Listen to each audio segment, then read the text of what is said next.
Okay, welcome to this lesson for CPI 111. I think this lesson is a lot of fun. Probably there's something wrong with me.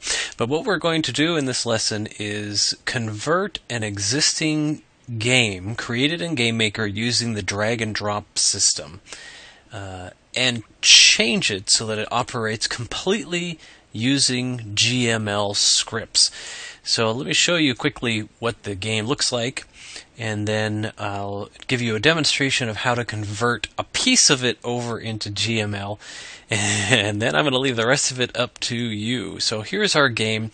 It's a card matching game where you turn over the cards and you try to find its partner. Depending on how quickly you find a match, you will earn more or less points. And once you've found all of the matches, the high score table comes up and you can add in your points, and then it starts over again. Okay, so the version of the game file I'm looking at right now, I have posted up to the Blackboard site, and you should download this version and use it as your starter game file that you'll convert into all scripting, all GML based. It's got just two sprites in it. It's got a sprite with for the back of the card, and it's got a sprite for the front of the card. Importantly, this front of the card sprite includes 7 sub-images. This is going to be important for you to keep in mind when you go to convert the game file into GML. You're going to have to work with and set the correct sub-image. So that's all I'll say about that. In terms of objects, there are only 2 objects, a card object and a controller object. We'll look at those in a minute. And then there's a room, and not a whole lot going on in the room. All we've got is a controller object set out there. Everything else is being done using drag and drop. So let's take a look at our objects that we have in the game. And I'll talk through briefly what's here now to give you a sense of what you need to do when you convert it over to GML.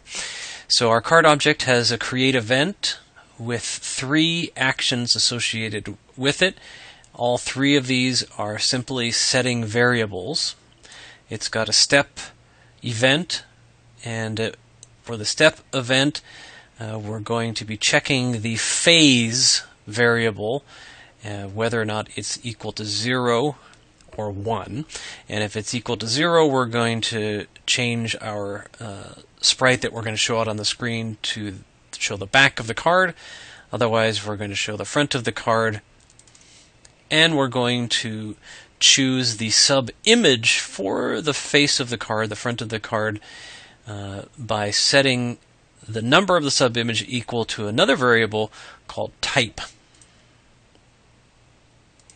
And then we've got a left button event, and for this one the code has already been written for you. All right. So you don't have to mess with that one. The only other object in the game is the controller object. It has a create event with a whole bunch of variables being set through the drag and drop system, and then a piece of code that's being executed inside the game. This is being used to place the cards out into the playing field, and it's being used to randomly grab sprite images for the cards so that we end up with 4 sets of pairs. So this script's already written for you, but you may have to move it around when you convert your game over. We also have a step event where there's lots and lots of stuff going on. In terms of converting your game from the drag and drop system to GML, this is probably the hardest piece right here, but it's not that hard. All right. Let me demonstrate for you one piece of how this can be set up. I'm going to come to the card object, and here's how you can set this up. What we'll do in this lesson is I'll show you how to convert the actions in this create event into a script that can be called, and this is a pretty simple one. To help myself when I was putting together my own version of this, I hadn't done it before either until I sat down to do the assignment myself. I open up my drag and drop system here, and then I'll create a new script, and I'll just place the script window off over to the right of this, so I can just follow my way through all of the actions that are set up through the drag and drop and rewrite them over in the script. So for example, let's say I'm gonna change these into a script that gets called on the create event. Well, I'll give the script a name as we always do. I'll call this one card setup. Call it whatever you want. There's not a whole lot going on inside this script. All we're doing is setting 3 variables. In fact, I don't even need opening and closing braces, really. So I've got a variable called phase, as you can see, and I'm going to set it to 0. I've got another variable called type. Set that to 0. And I've got another variable called image speed. And I'm setting that to 0 as well. Okay, just to double check, it's always good to open these up to make sure there's nothing weird going on in terms of relative. No, these are absolute values. Oops. Okay, being set to 0 there. Phase being set to 0 there. So I've got all that set up, so I'm going to save that. Then I'm going to get rid of these and replace it with the action that allows me to execute a script. So I'll choose that card setup script. I'll say OK. Dangerously, I'll delete what was there before. I'm going to save my file with a new name so that I have the original file always available, so that I can go back and compare back and forth if things don't work. And I guarantee they're not going to work. Sometimes you'll have to go back and redo things. So I'll give this new one a new name, and I'll save it, and I'll test it to see if it's working so far.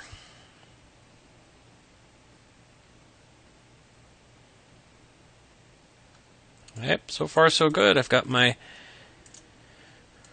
cards all showing up appropriately, and I can set my I can click to try to match them up. I'm doing a terrible job because I'm trying to do this quickly, but everything seems to be working appropriately. So what you should do is follow this same order. Open up objects here, go through each event, create a new script, give it a name, and then start walking through all of the pieces in the drag and drop. Redo them through GML over here, and then with the existing event, replace the actions with an execute script action, giving it the new script that you've just created. Make sure to save your file, test it. When things don't work, go back to the original version that you downloaded and make a comparison between that version and what you've done in your new script, looking for errors. The most challenging piece tends to be in this assignment figuring out which built-in functions in the GML scripting language to use in replacing the drag and drop actions. Use the internet. Look them up. For example, in the drag and drop system, there is an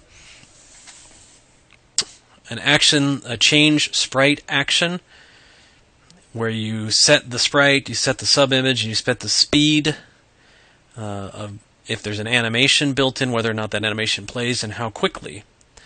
However, in GML, there isn't a function called change sprite, so you've got to figure out how in the world can I change a sprite in GameMaker using GML when there is no change sprite function? Well, that's where good old Google comes into play. So I'm going to say change sprite, and here it is, change sprite GML. See what comes up.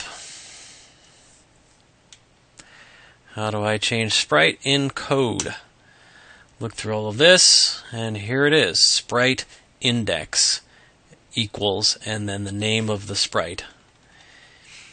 More than that, you can change the sprite, but we also are going to need to change the index of the sprite for our face cards. Remember, there are 7 sub-images.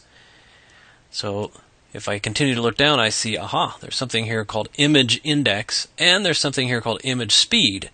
We just saw these a moment ago when we were looking at the drag and drop actions. So Google is your friend. Your fellow classmates are your friends. It's fine to talk to each other as you work to figure out how to make everything happen. But don't just grab somebody else's code and paste it in, because you'll never understand really what's going on. Give her everything you've got. Go in on your own first. Work your way through.